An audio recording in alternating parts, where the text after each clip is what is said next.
What is going on, guys? Jared here from the Figure Bros. Today we're taking a look at another brand new Marvel Legends.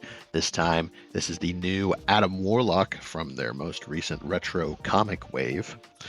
As you can see, this one is based on the Infinity Gauntlet, which is a pretty cool one to have, I would say.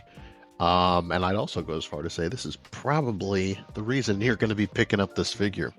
I mean, I do think that having a classic Adam Warlock in your display is a nice touch, but having that classic Infinity Gauntlet, as you see there, is probably just a little bit nicer. So we're going to go ahead, crack him out of that. I should say, beautiful card back. They really did a great job with these card backs for this wave, but alas, we must destroy it to get that plastic crack that we all are addicted to. So let's go ahead, get him out of the box, and take a closer look. Alrighty, guys, so here is the Warlock himself out of the box. Be honest with you guys, it's probably going to be a quicker review because, as you can see, he's mostly just the Vulcan body with some paint on him.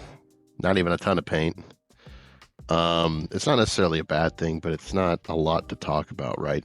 So we'll start with articulation as usual. You can look up a pretty fair amount. Look down, not too bad. Cape does get in the way for sure.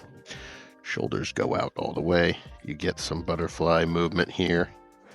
Not a ton, but it is there.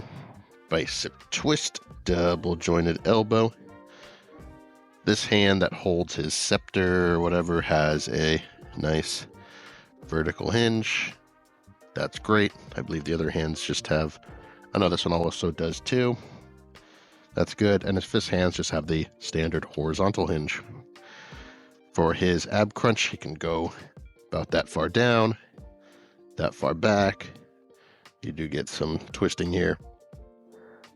Legs, you can go out a pretty decent spread, I would say. There's a thigh cut up there that blends in quite well. Kick up about that far. Back, not really at all. Double jointed knee. You do have a boot cut down here. And then, of course, you have the ankle that goes that far back, that far forward, and you get an ankle rocker. So, not bad. Let's talk about his accessories. So, in addition to his standard gripping hands that he comes with, you get two regular, there he goes, whatever. Two fist hands. You get his staff. I don't remember what the hell they call this in the comics. But, yeah, he can hold it. Looks all right. Not bad. And then, of course, you do get what probably most people are getting this set for, right? Let's be honest. You get the Infinity Gauntlet. Or the Infinity Glove. And you gotta, like, kind of really match it up here to get it on all the way. I would say it looks pretty good. It comes in two parts, which is nice. You get the fist to recreate the comic cover, which, yes, he does also come with. This is definitely one of the cooler comics, I will say. A little bit of waste of plastic, yeah. But this one is nice. I won't lie. So, yeah. Aesthetic-wise, there's not a ton of paint here. I do think the head looks very good, but we only get the one head, unfortunately, but there is nice shading in the hair. The print on the face looks really good. Yeah. Overall, there's not a ton going on here, but I guess for what he is, it accomplishes the goal. I would like to see more hands, maybe another head.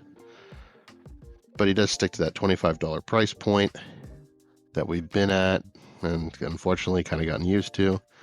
So I would give Adam Warlock a 7 out of 10. Definitely not a bad figure. Not an amazing figure. But he will look good with the rest of your Avengers, especially if you're trying to build that kind of classic Avengers Infinity Gauntlet lineup. So, thank you guys so much for watching. Please remember to like, comment, subscribe, but share, and let me know down in the comments below. Let me know down in the comments below, if I can speak properly, what you guys thought of this figure. And what could have made it better? You know, let me know. I wanna hear your guys' thoughts. So until next time, I will see you guys later.